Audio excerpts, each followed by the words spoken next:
Hello viewers, எல்லாருக்கும் வணக்கம். நாம் இந்த வீடியோவில் 24th June 2024 மார்க்கெட் அப்டேட்டை பார்க்கலாம். அப்புறம் ஸ்டாக்ஸில் எதெல்லாம் டாப் கெய்னர்ஸ், எதெல்லாம் டாப் லூசர்ஸ், எஃப்ஐஐஸ், டிஐஐஸ் இவங்களாம் வந்து எவ்வளோ க்ரோர்ஸ்க்கு ஸ்டாக்ஸை பை அண்ட் செல் பண்ணியிருக்கிறாங்க.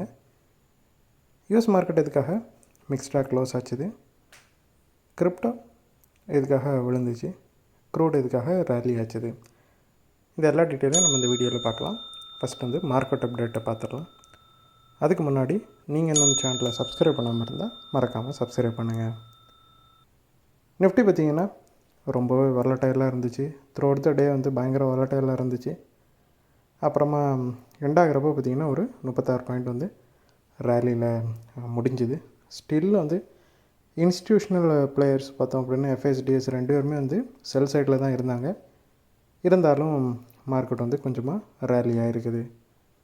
மேபி வந்து எஃப்ஐஎஸ் விற்றுட்ருக்கிறதுனால நல்ல ப்ரைஸில் வரதுனால மேபி ரீட்டைலர்ஸ் வந்து பையிங்கில் இருக்கலாம். கிஃப்ட் நிஃப்டியும் பார்த்திங்கன்னா ஒரு 46 பாயிண்ட் வந்து பாசிட்டிவாக தான் காட்டுது. ஸோ நாளைக்கு வந்து பாசிட்டிவில் மார்க்கெட் ஓப்பன் ஆகிறதுக்கான வாய்ப்புகள் நிறையவே இருக்குது. அப்புறம் ஸ்டாக்ஸ் எல்லாம் டாப் கெய்னர்ஸில் ஃபஸ்ட்டு வந்து மஹிந்திரா அண்ட் மஹிந்திரா இருக்குது. அது ஒரு 75 பாயிண்ட் வந்து ரேலி ஆகிருக்குது.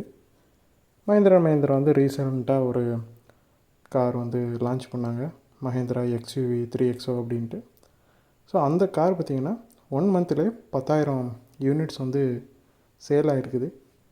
ஸோ இந்த நியூஸ்னால மஹிந்திரா அண்ட் மஹிந்திரா நல்லாவே ரேலி ஆகிருக்குது. அப்புறம் பவர் கிரிட் கார் பார்த்திங்கன்னா ஒரு 7 பாயிண்ட் ரேலி ஆகிருக்குது.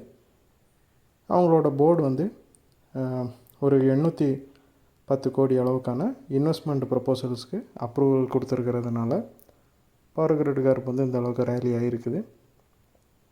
அப்புறம் ஸ்ரீராம் ஃபினான்ஸை பார்த்தோம் அப்படின்னா அது வந்து ஒரு 60 பாயிண்ட் வந்து ரேலி ஆகிருக்குது. நிஃப்டியில் அதை ஆட் ஆன அப்புறமே ஓரளவு நல்ல ரேலியை கொடுத்துட்ருக்குது. டாப் கெய்னர்ஸில் இது 3rd இருக்குது. அதோட மார்க்கெட் கேபிட்டலைசேஷன் பார்த்திங்கன்னா 1 lakh crore தாண்டினதுலேருந்து லாஸ்ட்டு ஒரு 4 டேஸாகவே நல்ல ரேலியை கொடுத்துட்ருக்குது. அப்புறம் டாப் லூசர்ஸில் ஃபஸ்ட்டு பார்த்திங்கன்னா சிப்லா இருக்குது. அது ஒரு 37 பாயிண்ட் வந்து விழுந்துருக்குது. யூஎஸோட எஃப்டியை பார்த்திங்கன்னா இவங்களோட கோவா ஃபெசிலிட்டிக்கு ஒரு 6 அப்சர்வேஷன்ஸ் வந்து இஷ்யூ பண்ணியிருக்கிறாங்க. ஸோ அந்த நியூஸ்னால் சிப்லா வந்து இந்த அளவுக்கு விழுந்துருக்குது. அப்புறம் இண்டஸ்இண்ட் பேங்க் பார்த்திங்கன்னா அது ஒரு 36 பாயிண்ட் விழுந்து டாப் லூசர்ஸில் 2nd இருக்குது. இண்டஸ்இண்ட் பேங்க் வந்து நிறைய ப்ரோக்கர்ஸ் வந்து பைக்கால் கொடுத்தாலும் அவங்க ஏற்கனவே கொடுத்த பைக்கால் அப்போ என்ன டார்கெட் கொடுத்துருந்தாங்களோ அதை விட இப்போ டார்கெட்டை வந்து கம்மி பண்ணியிருக்கிறாங்க. ஸோ முன்னாடி வந்து இந்த அளவுக்கு இது ரேலி ஆகும் அப்படின்னு நம்பினவங்க அதிலேருந்து ஒரு கொஞ்சமாக பாயிண்ட் வந்து கம்மியாக இப்போ சொல்கிறாங்க. அதை விட கம்மியான அளவுக்கு தான் இது ரேலி ஆகும் அப்படின்னு அவங்க சொல்லியிருக்கிறாங்க. ஸ்டில் அவங்க வந்து பைக்கால் தான் கொடுத்துருக்குறாங்க. இருந்தாலும் மார்க்கெட் வந்து இதை கொஞ்சம் நெகட்டிவாக பார்க்கறதுனால அது வந்து இந்த அளவுக்கு ஸ்டாக் இவ்வளோ வச்சுருக்கிறாங்க. அப்புறம் வந்து அதானி போர்ட்ஸை பார்த்தோன்னா டாப் லூசர்ஸில் 3rd இருக்குது. இது ஒரு 25 பாயிண்ட் வந்து ரேலி ஆகிருக்குது. அதானி போர்ட்ஸ் பார்த்திங்கன்னா சென்செக்ஸில் ஆட் ஆகிருக்குது. ஸோ இது சென்செக்ஸில் ஆட் ஆனதும் விப்ரோ வந்து சென்செக்ஸ்லேருந்து வெளியே போயிடுச்சு. ஸோ இது சென்செக்ஸில் ஆட் ஆக போகுது அப்படிங்கிற ஒரு ஹைப்னாலவே நல்லா ரேலி ரீசெண்டாக கொடுத்துருந்துச்சு. இப்போ வந்து அது அந்த ஹைப்பெல்லாம் முடிஞ்சதுனால இப்போ ப்ராஃபிட் புக் போயிட்டுருக்குது. அப்புறம் எஃப்ஐஸை பார்த்தோம் அப்படின்னா அவங்க வந்து ஒரு 654 கோடிக்கு செல் பண்ணியிருக்கிறாங்க. 2வது கண்டினியூஸ் டேவாக செல்லர் சைடில் இருக்கிறாங்க அவங்க. டிஐஸும் பார்த்திங்கன்னா ஃப்ரைடே பை பண்ணியிருந்தாங்க, இன்றைக்கி வந்து செல் தான் பண்ணியிருக்கிறாங்க. அவங்க ஒரு 820 கோடிக்கு செல் பண்ணியிருக்கிறாங்க. அப்புறம் யூஎஸ் மார்க்கெட்டை பார்த்தோம் அப்படின்னா டவ் வந்து ஒரு 260 பாயிண்ட் வந்து ரேலி ஆச்சுது. S&P 500 ஒரு 16 பாயிண்ட் விழுந்துச்சு. நாஸ்டாக்கும் ஒரு 192 பாயிண்ட் வந்து விழுந்துருந்துச்சு. எனர்ஜி அப்புறம் பேங்கிங் செக்டார் இது ரிலேட்டடான ஸ்டாக்ஸ் எல்லாமே வந்து யூஎஸில் நல்ல ரேலியை கொடுத்துச்சு. ஸோ அதனால் டவ் வந்து இந்த அளவுக்கு ரேலியாக இருக்குது.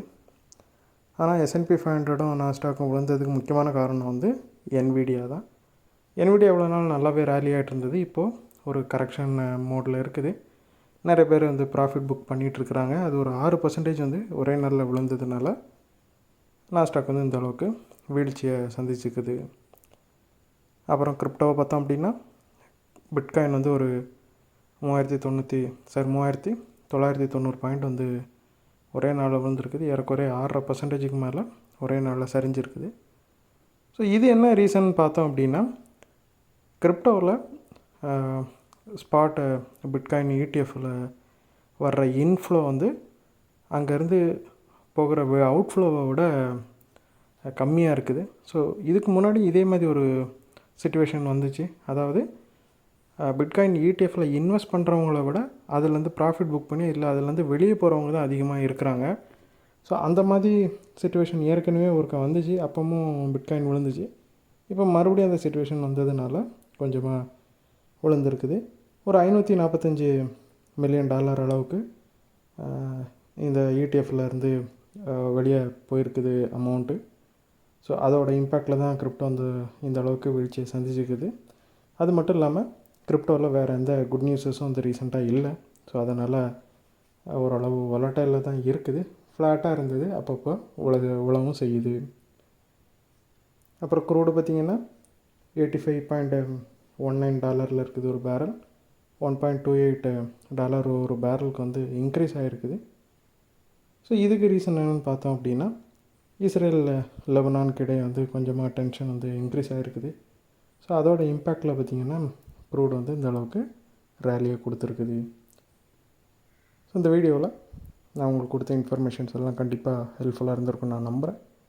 இது உங்களோட ஃப்யூச்சர் ட்ரேடிங் செஷனுக்கு கண்டிப்பாக ஹெல்ப் பண்ணும். இந்த வீடியோ உங்களுக்கு பிடிச்சிருந்துச்சின்னா லைக் பண்ணுங்கள், ஷேர் பண்ணுங்கள், மறக்காமல் சேனலுக்கு சப்ஸ்கிரைப் பண்ணுங்கள். அப்படியே அந்த பெல் ஐகானை கிளிக் பண்ணிங்கன்னா டெய்லி அப்டேட்ஸ் தவறாமல் கிடைக்கும். தேங்க்ஸ் ஃபார் வாட்சிங். Keep supporting. நான் இன்னொரு வீடியோவில் உங்களை சந்திக்கிறேன். தேங்க்யூ.